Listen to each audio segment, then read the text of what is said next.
En aquel tiempo Jesús decía al gentío: el reino de Dios se parece a un hombre que echa semilla en la tierra. Él duerme de noche y se levanta de mañana. La semilla germina y va creciendo sin que él sepa cómo. La tierra va produciendo fruto sola, primero los tallos, luego la espiga, después el grano. Cuando el grano está a punto, se mete la hoz porque ha llegado la siega. Dijo también: ¿con qué podemos comparar el reino de Dios? ¿Qué parábolas usaremos? Con un grano de mostaza. Al sembrarlo en la tierra es la semilla más pequeña, pero después de sembrada crece, se hace más alta que las demás hortalizas y echa ramas tan grandes que los pájaros del cielo pueden anidar en su sombra.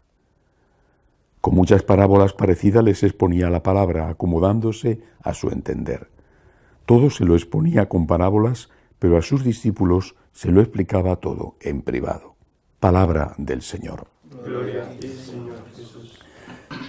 Jesús habla muchas veces de lo que él ve que es su iglesia, que entonces era una diminuta comunidad, pequeñísima comunidad, por supuesto los 12 que habían sido elegidos del conjunto de los discípulos, pero en su conjunto era una pequeña comunidad.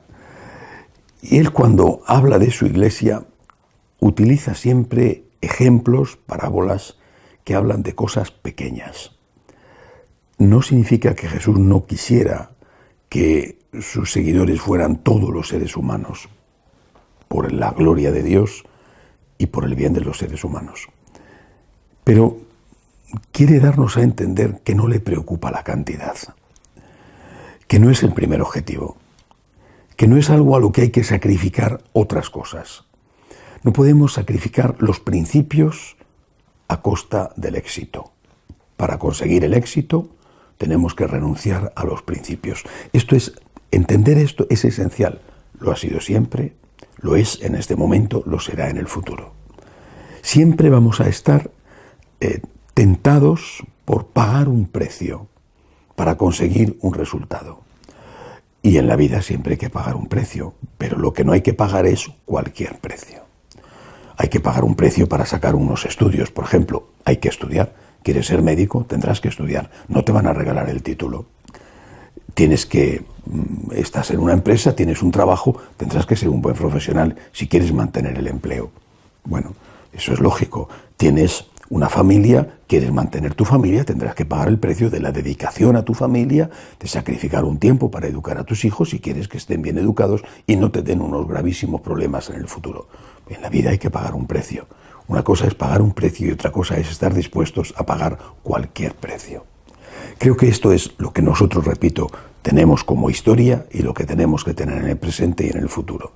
En un contexto agresivo como el que vivimos, un contexto agresivo desde muchas perspectivas, por ejemplo, en la defensa de la vida, la familia, el aborto, pero también en la defensa de los derechos de los padres a educar a sus hijos, a tener la última palabra en la educación de sus hijos, o en el derecho de los católicos a ser ciudadanos como los demás y por tanto a manifestarse pública y libremente sin sufrir por ello ningún tipo de persecución o de acoso.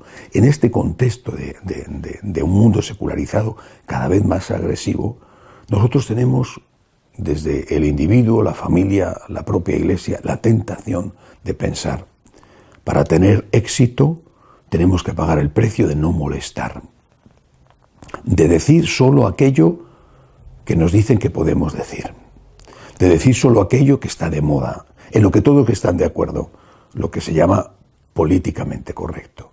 Y aquello que no es políticamente correcto, aquello que no está de moda, aquello en lo que no están de acuerdo todos, eso o no decimos nada y guardamos silencio, o aceptamos lo que digan los demás. Este es el precio que no podemos pagar. La Iglesia tiene que asumir su papel de ser la levadura en la masa, la luz en la oscuridad, de ser una minoría creativa, una minoría incisiva, no desde la perspectiva de la violencia, pero sí una minoría que no le importa ser minoría, que no pasa nada por ser minoría, porque siendo esa minoría vamos a darle a la sociedad la contribución que tenemos que darle. Y más aún, sobreviviremos solo si somos capaces de ser esa minoría. De lo contrario, no tiene sentido mantener una Iglesia que dice siempre lo que los otros quieren escuchar. Cuando la Iglesia ha cedido a las pretensiones del mundo, de los tiranos de turno, que han sido muchos, en 2000 años han sido muchísimos, la Iglesia ha visto amenazada su vida, curiosamente. Y cuando la Iglesia, en cambio, ha sabido mantenerse fiel a Cristo, que es el fundador de la Iglesia, aun a costa de la persecución, siempre ha salido adelante. La sangre de los mártires es semilla de nuevos cristianos y no la traición de los que se acomodan al tiempo presente. Esa no es semilla de nuevos cristianos, sino que es semilla de destrucción. Creo que esto es algo que tenemos que tener muy presente y tenemos que tenerlo presente en nuestra vida, en nuestra predicación. Tenemos que tenerlo presente a la hora de catequizar, de enseñar a los demás, repito, sin que eso signifique posturas extremistas, radicales, provocadoras de violencia, insultantes hacia nadie, pero sí defensoras claramente de los principios que salen del Evangelio. Repito, cualquier otra cosa es caer en una tentación que tendrá consecuencias terribles, no solo para el presente, sino para el futuro. Esto es una opinión. Yo creo que esto ya es un dato científico, no es una opinión, es una constatación. ¿Cómo podemos decir que esto es verdad y que no es una opinión cuando se habla del presente y del futuro? Pues porque vemos que hay otros que están haciendo eso ya, que lo llevan haciendo ya y cuyo fracaso es absoluto.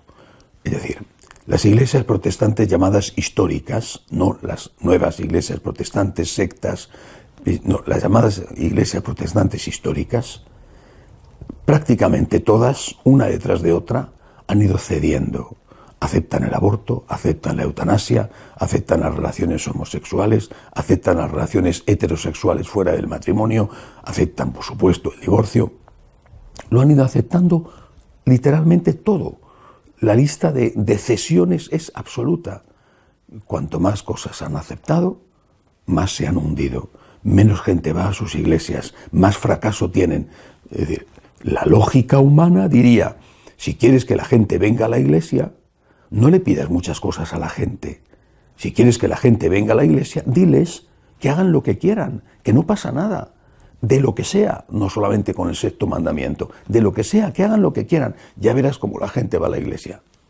La realidad de todas esas iglesias, repito, protestantes históricas, luteranos, anglicanos, baptistas, presbiterianos, la realidad es que cuantas más cosas han cedido, menos gente va a la iglesia. Esa es la realidad. Y eso, no cabe la menor duda, nos va a pasar también a nosotros los católicos.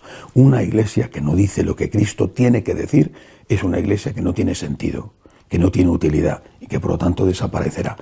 Quizá una de las causas de la crisis que estamos viviendo también dentro de la Iglesia Católica puede estar ahí, en que hemos dejado de decir lo que tenemos que decir para empezar a decir aquello que quieren escuchar los que mandan. Y entonces la gente, para oír eso, prefiere no ir a la iglesia. Que Dios nos ayude a ser siempre fieles. De pie, por favor.